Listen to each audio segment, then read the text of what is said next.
Everybody, welcome to CGTN's social media platforms. I'm Silkina Ahluwalia. I'm CGTN's correspondent based in Indonesia. Today we are in the coastal town of Banten. As you saw earlier, this is the town that was badly hit by the tsunami on Saturday night. The destruction here is massive, and I'm going to show you this one area that was affected. To start, we can actually see that this was a fence that was right up there, but it was pushed back. And there are a lot of resident houses around this area, a lot of cottages that was in place here. Also, to give you an idea, Banten is actually a holiday town, and it's very popular among local tourists. There are a lot of hotels here, a lot of resorts here, a lot of beaches, and we're not sure if you can see, but I want to talk a little bit about the volcano, and you can actually see a little bit there, and you can see that this was part houses, and there are a lot of belongings scattered here. As you can tell, there are a lot of children clothing. There's jeans that's washed up with sand here. If you can see, there is a backpack, and behind us there are a lot of resident houses, but we want to get you closer to where this volcano is. We can see it from here. And so Saturday tsunami, now we know, was triggered by a volcanic eruption of Anak Krakatau, which means the child of Mount Krakatau. So if you see behind me, that outline of the mountain is, oh, actually it's this side. Yes, so the outline of that mountain there is not the actual mountain that erupted on Saturday. That is the remaining of the actual Krakatau that erupted in 1883. That's 135 years ago. And that eruption obviously was massive. It caused a tsunami as well. Hundreds of thousands of people died 135 years ago. And this is only the second tsunami that Indonesia is experiencing. It's a little bit cloudy, so it's very hard to actually see. But next to it is most of the body of Anak Krakatau is actually below the surface. And this is what experts are trying to understand.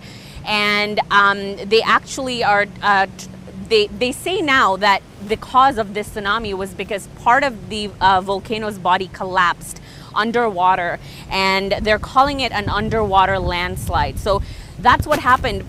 But it's not just because of the eruption, because on the 22nd of December was not even one of the biggest eruption of this volcano. Back in July, back in September, which was the peak, the volcano actually erupted way bigger, and so it was a combination of things. It was bad weather, heavy rains, coupled with volcanic tremors and mild earthquake. According to experts, they believe all of these factors together led to that flank collapse, and that was below the sea surface. So when a part of the volcano's body collapsed under the sea surface, that brought huge amounts of water upwards, and that's what experts believe caused the tsunami. So we're just going to walk around this area, and I'm not sure if you can actually see thick columns of ash coming out of the volcano right now, and it is active. I believe you can see that it is erupting right now, and that is volcanic ash that is coming out of the volcano. So the one next to it is the actual Krakatau, but it's not active anymore. And around 60 years after that explosion in 1883, this little volcano formed in 1929. Yeah, so we're actually getting it on camera right now that the volcano is releasing thick columns of ash. And authorities sent out a warning this morning saying that the alert level of the volcano is increased from level 2 to level 3. And the danger zone has been extended from 3 kilometers to 5 kilometers. So authorities are warning residents not to be within 5 kilometers of the danger zone. We've also been told not to be near the beaches, obviously, because another eruption could trigger a fresh tsunami. We've also been told that some flights have been rerouted, some have been canceled, and part of it is because of, you know, thick volcanic ash in the air. I'm on Facebook, so if you guys have any questions, I will try to answer them for you. We're gonna try to slowly navigate through this area. There's a lot of destruction, and we want to make sure that we are okay and we are safe. So as I mentioned before, this is only the second time that this is the first time that Anak Krakatau has erupted, but not the first time that the Krakatau volcano erupted, as I mentioned before. And so far, 430 people have been killed, 22,000 people displaced. And if you can hear that sound, they're actually beginning to clean this area. There are a lot of trucks here that are picking up the debris. As you can see, these trees were completely uprooted by this water. In some areas, the water was as tall as 20 meters. So you just cannot imagine a water that comes at you within seconds with that kind of impact. And you can see from this area just how powerful this wave was that swept over this town and completely destroyed it.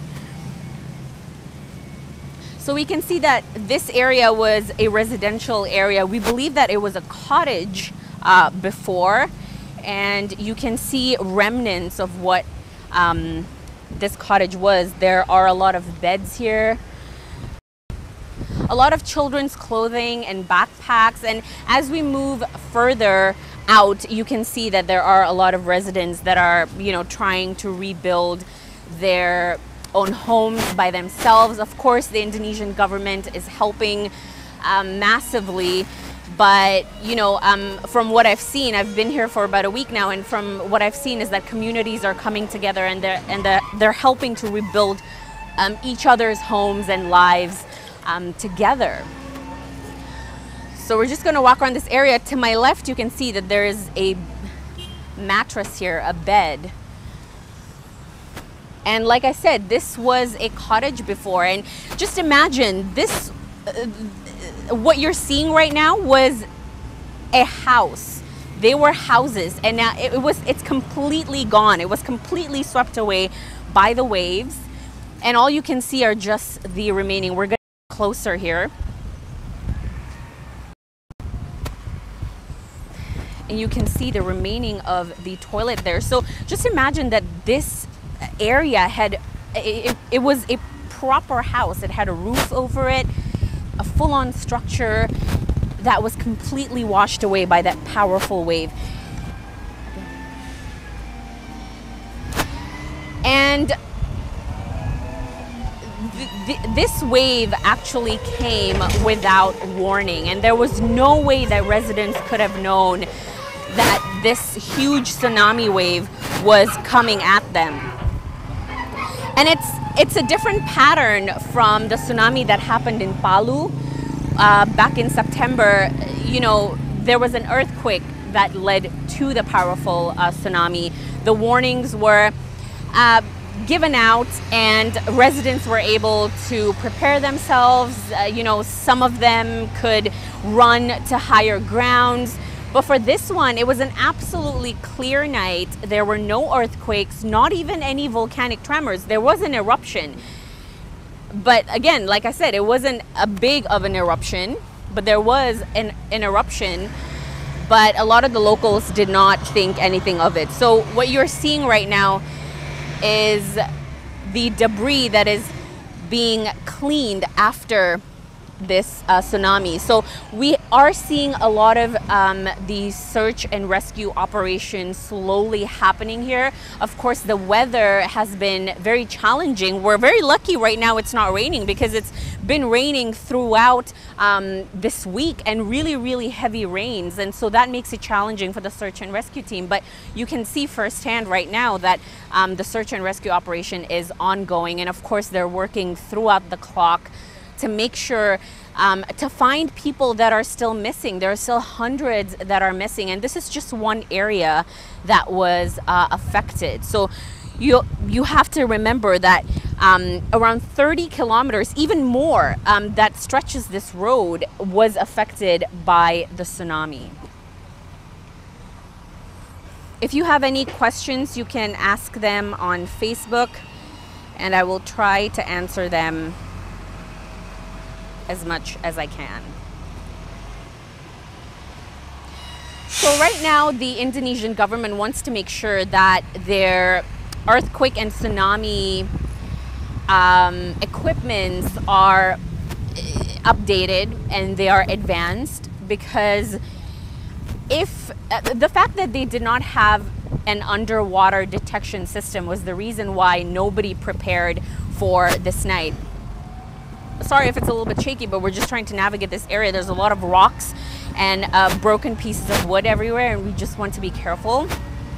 So President Joko Widodo have visited several areas that were affected. They're just cleaning up the debris. Oh, this is challenging. So he visited some of the areas that were affected, and he said that in the country's national budget for 2019, he wants to prioritize that they spend money, they fund proper equipment, not only on land but also underwater. You have to understand, Indonesia is it sits on the red zone, right? Authorities call it the red zone because it's very prone to earthquakes, it's prone to flooding, it's prone to volcanic eruptions just like this. And so having advanced warning systems is crucial. It is very important, because it will allow the country to rebuild and to prepare themselves better for incidents like this in the future. Of course, we hope that it doesn't happen again, but you know, we sit at a very tricky place here. And as you can see here, this was a home that was massively affected by the tsunami. We're just going to show you little pieces of what is left of this home here.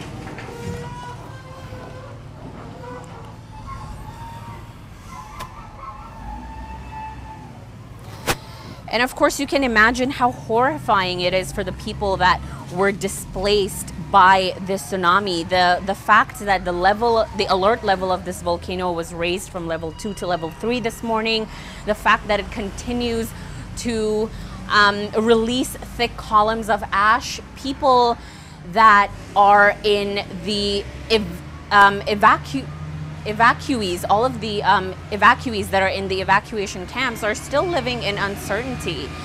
They are absolutely traumatized. They don't know if a second tsunami might come or not, but authorities keep releasing warnings to make sure that people are not by the beach, that people are ready should a second tsunami come. You can see that this was somebody's home here. Look at how badly hit this kitchen was, and this roof right next to me has completely fallen in. And so some of the people that was in these badly hit areas are, you know, obviously displaced now. There are more than 22,000 of them. The Indonesian government wants to make sure that they give proper assistance to all of those that were displaced. And again, you know, the waves came at 9:27 p.m. on Saturday night.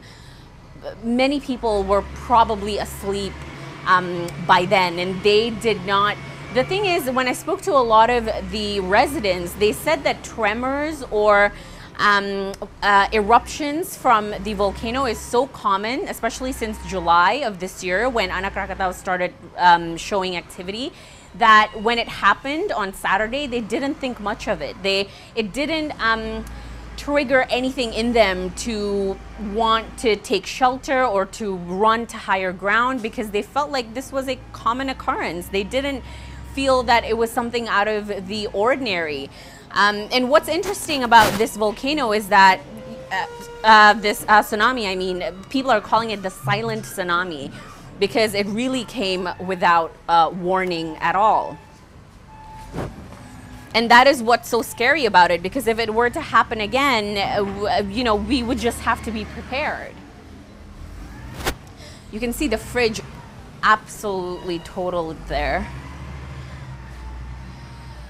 And just by seeing this, you can imagine how big the impact of those waves were. Look at this. This dish rack is completely totaled. We are definitely in one of the areas that are badly hit. There are a lot of areas to the left of me here, if you just keep going straight. Some areas, it's very uneven. Some areas are affected very badly, like this one you see, and some areas are not affected at all. It almost seems that the waves just missed those areas. And if you keep going to my right there, it gets even worse, and access can be a little bit tricky, especially because it's the rainy season. Now, a lot of the people here, the areas here, are dealing with flooding.